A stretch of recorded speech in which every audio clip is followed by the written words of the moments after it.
Halo semuanya, langsung saja kita masuk ke pembahasan materi yang lagi hangat-hangatnya ini. Pernah nggak sih Anda mengecek aplikasi keuangan atau mungkin sekedar lihat berita dan menyadari pergerakan angka nilai tukar yang bikin deg-degan? Yah, nilai tukar rupiah kita memang selalu naik turun setiap hari. Tapi, akhir-akhir ini ada tren penurunan yang cukup tajam terhadap dolar Amerika Serikat dan ini menyita perhatian banyak orang. Jujur saja ya, ini bukan sekedar angka merah di layar handphone Anda. Ini adalah fenomena makro yang efeknya benar-benar terasa langsung ke kehidupan kita sehari-hari. Nah, yang sering jadi pertanyaan, sebenarnya apa sih penyebab utamanya? Kok bisa anjlok begitu? Di analisis kali ini, kita bakal bongkar habis-habisan apa yang sebenarnya terjadi di balik layar. Ternyata ini bukan masalah sederhana ya, yang penyebabnya cuma satu hal. Ini ibarat jaring raksasa yang super kompleks, di mana banyak banget faktor yang saling tarik-menarik dan menciptakan tekanan luar biasa kuat yang menjatuhkan nilai rupiah kita. Oke, kita masuk ke bagian pertama, mengapa rupiah terus melemah. Lanjut ke bagian kedua, tarikan dolar dan sentimen global. Untuk benar-benar paham dinamika ini, coba Anda bayangkan, ekonomi Amerika Serikat itu sebagai sebuah magnet raksasa. Magnet yang sangat-sangat kuat. Ketika ekonomi mereka lagi bagus dan bank sentral mereka memutuskan untuk menaikkan suku bunga, para investor global ini langsung antusias. Mereka berbondong-bondong memindahkan uang mereka ke dolar AS karena untungnya jauh lebih menggiurkan. Efeknya, permintaan global untuk dolar langsung meledak. Nah, karena semua orang berebut dolar, mata uang di negara-negara pasar berkembang, ya termasuk rupiah kita ini, otomatis jadi kalah saing, tertekan dan akhirnya melemah. Dan tahukah Anda apa yang bikin situasi makin parah? Reaksi rantai dari ketidakpastian global. Berita soal perang, memanasnya konflik geopolitik, sampai ketidakpastian ekonomi dunia, itu bikin investor ketakutan. Logikanya begini, pasar itu benci banget sama yang namanya ketidakpastian. Jadi, saat situasi dunia lagi kacau, investor panik dan langsung buang aset-aset beresiko di negara berkembang. Mereka kabur mencari tempat sembunyi yang aman, atau istilahnya safe haven, yaitu dolar AS dan emas. Makin kacau dunia, makin gila-gilaan orang memburu dolar, dan imbasnya, rupiah kita makin terpuruk. Sekarang kita bergeser ke bagian ketiga, modal asing dan ketergantungan impor. Situasi global tadi itu menciptakan efek pukulan ganda loh buat Indonesia. Pukulan pertamanya bisa kita lihat dari fenomena pelarian modal asing alias capital flight.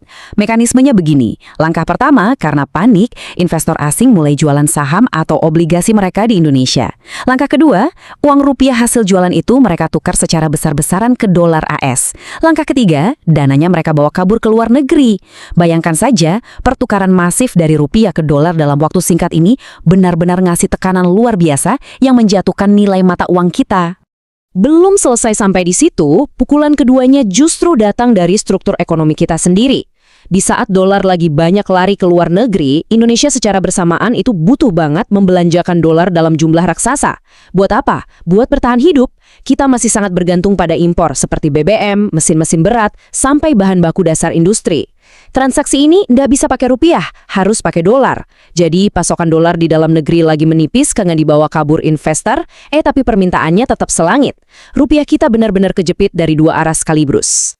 Masuk ke bagian keempat, dampak langsung pada dompet Anda. Ini nih yang paling penting buat kita. Jadi pertanyaannya, apa sih urusannya pergeseran makroekonomi raksasa ini sama hidup kita? Wah, dampak itu kerasa banget dan sangat personal.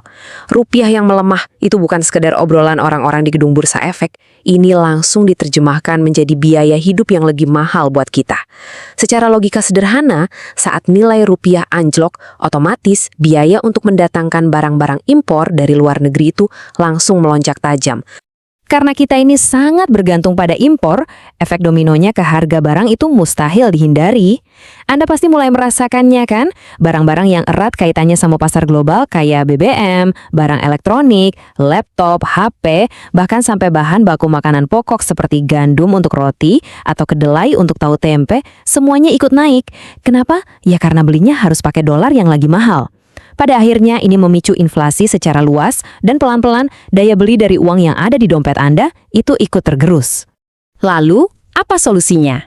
Mari kita bahas di bagian kelima, langkah pertahanan Bank Indonesia. Tentu saja, negara nggak tinggal diam melihat semua ini. Pemerintah dan Bank Indonesia itu ibarat tameng utama kita, dan mereka harus segera bertindak untuk memulihkan keadaan. Ada 2 taktik kelas berat yang biasanya mereka mainkan. Taktik pertama, menaikkan suku bunga lokal biar investor asing tertarik lagi buat menaruh uangnya di sini dan nggak jadi kabur. Taktik kedua, mereka langsung turun tangan melakukan intervensi di pasar valuta asing. Caranya, BI akan menggunakan cadangan devisa kita untuk membanjiri pasar dengan dolar agar gejolaknya bisa dikendalikan. Kalau kita perhatikan kutipan dari sumber materi ini, kalimatnya berbunyi, melemahnya rupiah bukan hanya dipengaruhi kondisi dalam negeri, tetapi juga situasi ekonomi global. Ini merangkum keseluruhan pembahasan kita dengan sangat sempurna. Nilai uang kita itu selalu berada di titik keseimbangan yang terus bergeser. Dia terus tarik-menarik antara kebutuhan ekonomi harian kita di dalam negeri dan kekacauan ekonomi global yang nggak bisa ditebak. Sebagai penutup pembahasan kita kali ini, saya ingin meninggalkan Anda dengan satu pertanyaan penting. Melihat dunia yang bakal terus bergejolak seperti sekarang ini, seberapa siapkah dompet dan keuangan Anda untuk menghadapi gelombang fluktuasi ekonomi berikutnya? Apakah pertahanan finansial Anda sudah cukup kuat? Coba dipikirkan. Tetaplah terinformasi karena memahami situasi adalah bentuk pertahanan terbaik yang bisa kita miliki. Sampai jumpa di pembahasan materi yang menarik lainnya.